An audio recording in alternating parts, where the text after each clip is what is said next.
Pag nandun po sa Congress si Atty. Roque, mabait siya. Pag lumabas na po, ang daldal po niya at ang tapang niya. Tapang-tapangan po si Atty. Roque. Ganon sila. Ang pakilala nila sa kanilang sarili, mga maiisog daw. O ngayon, nasa na yung ating mga maiisog? Pag-aabuli na kayo ng batas. At malamang pati si Digong mga kababayan, namumuro na rin.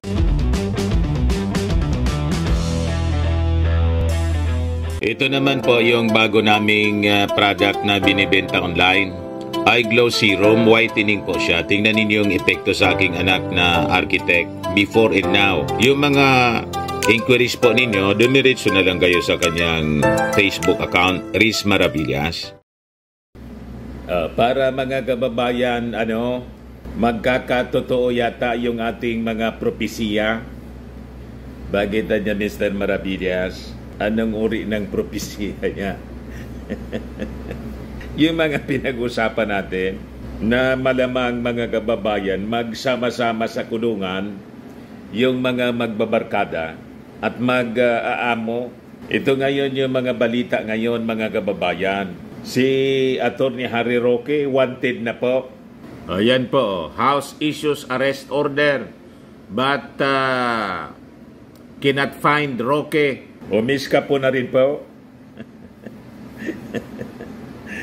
Sa kabaga niya, Mr. Maravillas. Ito yung mga sinasabi natin na the writings on the wall are becoming clearer and clearer. Ano pa niya, Mr. Maravillas, ang balita ngayon? Ito pa yung balita as reported by ENZ. Ayan po. Sabi dyan, Philippine House Quadcom, ICC can use testimonies in our hearings for drug wara probe.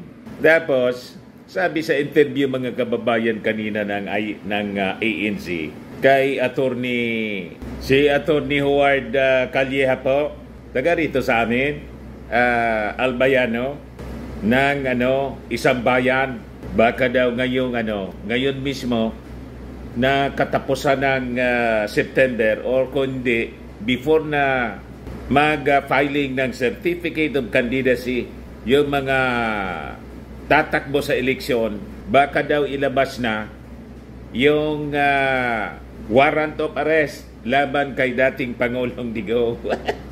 Yan mga balita ngayon. Pero unahin muna natin si Atty. Harry Roque. Pinunta ng mga authorities po sa kanyang opisina. Pinaghanap, nowhere to be found na po. Biglang nag-disappear. You see? Tumakas na, mga kababayan, si Harry Roque. Iwan kung saan naglulungga ngayon. So, I think kailangan ng tulong ng mga taga-kongreso. Ipahanap po ninyo kay General Nicolas Torre. Magaling yun si General. O diba? Na-corner po si Pacquiao. O ngayon, ipatugis po ninyo kay General Torre itong si Atty. Harry Roque. Hindi na po makita. Di kasama na siya sa mga wanted persons, mga kababayan. House issues arrest order but cannot find Roque. So, sabi po ni House Secretary General Reginald Velasco, pinirma na niya yung arrest order on behalf of Speaker Martin Romualdez. Ngayon, ang sabi po ni Velasco, diniliver nila sa law office ni Roque sa Salcedo Village, Makati. Wala na daw doon si Atty. Roque, hindi pumasok. You see, nagtatago na po. Kasi sukol na sukol, matindi yung mga grilling na ginagawa ng ating mga congressmen. Mas magagaling po yung ating mga congressmen sa investigasyon kaysa sa mga senador. Matatalino yung mga members po ng Quad Committee, pati yung mga young guns po, mga shining star. Pwede po itong tumakbong mga senador kung itong mga members ng Quad Committee po ay siyang mga senador natin. Mas may pakinabang siguro po tayo. Pero yung ibang mga senador po, Malayong malayo sa kalibre. Ano tingin ninyo? Tama po yung aking observations? Yes, sabi dito, as of 9 a.m. yesterday, the staff at his office refused to receive the arrest order.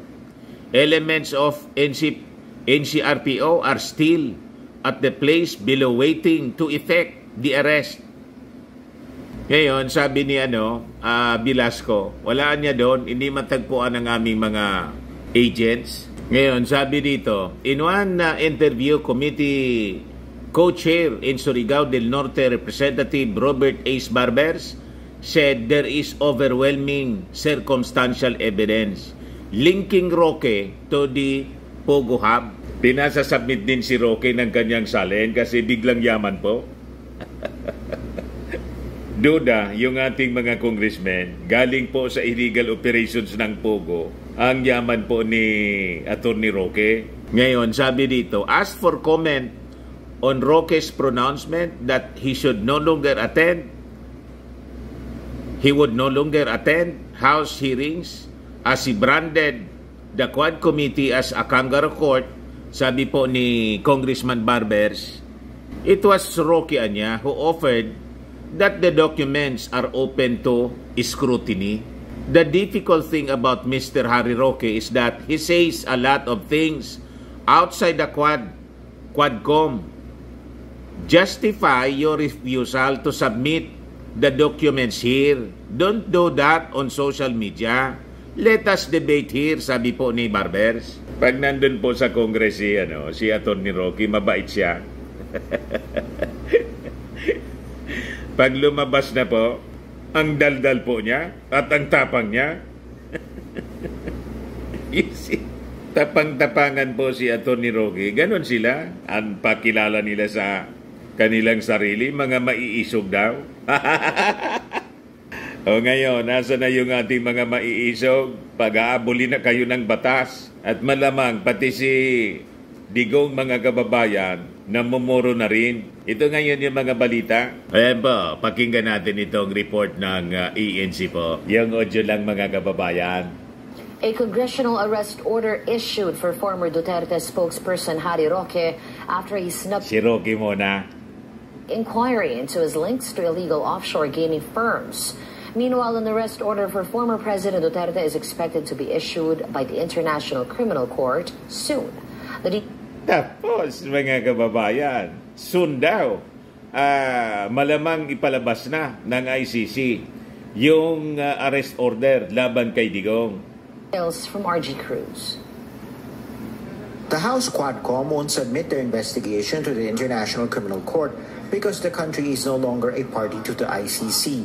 But the leader of the panel says the ICC, or anyone for that matter, is welcome to investigation of the panel on the many issues hounding the past administration of former Rodrigo Duterte. We will not withhold any records that they want to access, provided that it is not us who will submit it to the ICC, because siguro kung gusto nilang pumunta rito, mag-imbestiga sila, mag-interview. Yung Congress daw, hindi sila yung magsasubmit dito, pero welcome yung ICC kung pupunta rito sila para gawing reference, kasi public records na din po itong ginagawang investigation ng Congress, then pwede nilang gamitin po na ebidensya. Sila, they can do it. But as far as efforts of the government to assist them, medyo hindi ho natin na... Hindi to tulong yung gobyerno natin. Pero they can access the records, mga kababayan. Available yan kasi public document. So parang ganun na rin ang epekto. Sa usapan. Members of the Sambayan believe the ICC will soon order the arrest of the former leader and his men in connection with the war on drugs. Pwede naman ako magkamali sa buwan. Di ba? Okay, pero tingin ko, klara ilalabas na warrant. I think na-establish na natin yon. Si Atty. Howard Calleja. Tingin ko lang, sana hindi ako mali, pero kung mali, sorry na lang. Pero tingin ko, hindi lalabas ng mga filing ng candidacy yan, lalabas na yan. So mga September, October yan, tingin ko. Pwede nating ilaban sa pustahan yan. Barbers meantime refuted former presidential spokesperson Harry Roque's claim that the Quadcom is a witch hunt. The House panel ordered Roque detained again for another contempt citation. House Secretary General Reginald Velasco said the arrest order has been served at Roque's law firm but they were unable to locate him. Velasco said they have informed law enforcement agencies to look for Roque and serve the order. Barbers maintain the investigation is in aid of legislation, not politics. It's not even for prosecution because that's better left to expert agencies like the National Bureau of Investigation. The panel will continue its probe even during the upcoming congressional recess. The lawmaker also revealed that former Iloilo Mayor Jet Mabilog has sent word he wants to testify. They have asked him to execute an affidavit. Mabilog and his family left the country in 2017 after then-President Rodrigo Duterte listed him among the politicians who allegedly had links to the illegal drugs trade. But Mabilog denies this. Barbers has also written the Senate to allow dismissed Bamban Mayor Alice Guo to testify before the Quadcom. So, malamang mga kababayan, ang susunod na magtatago, maglulungga po si Digong. You see? At malamang sa malamang, kung ano ang sinapit mga kababayan ni Pacquiao, yung ganyang kaibigan po, yun din ang sapitin po ni Digong at saka ni Atty. Roque. Ano tingin po ninyo mga kababayan? So, exciting We have exciting days ahead. Yung mga laging nakaabang ng mga developments na to, itong mga kontrobersing kinasangkutan ng mga previous officials ng ating bansa. O ngayon, idagdag ko na lang po itong isa pang balita dito kasi kahapon, di ba, birthday ng ating Pangulong Bongbong Marcos. Nagpakalat na naman po ng mga fake news, yung mga taga-nausog, yung mga vloggers po nila, na yung ating Pangulong Bongbong Marcos nagwaldas ng 50 million pesos para sa private concert sa kanyang birthday. At inimbita daw yung Duran-Duran. Ganon katindi sila magpakalat ng balita. Ngayon, pinaliwanag na po ng Presidential Communications Office na walang ginastos yung ating Pangulong Bongbong na ganung halaga mula sa taxes ng ating mga mamamayang Pilipino. Kundi, kung may ginastos man po, hindi galing po sa ating gobyerno. Galing sa mga kaibigan ng ating Pangulo na nag-organize ng private concert para sa kanya. Siyempre, mga kaibigan niya, old friends niya, mga kababayan, gusto din pasayahin yung kanilang kaibigan. Ito ngayon yung paglilinaw. Siniraan agad ng mga taga-nausog o PCO, Private Party for BBM's Birthday in Pasay Hotel hosted by friends. So, kahit man po ako, nag-offer naman ng party yung aking mga kaibigan, ay alangan mang sawayin ko, di ba? Pera naman nila yon. Di ba? Hindi man po pera ng ating ng ating gobyerno. Nagpakalat po si Mr. Sasot. In a series of Facebook posts, Mr. Sasot hinted that taxpayers' money was used for the private concert and even urged Filipinos to head to the hotel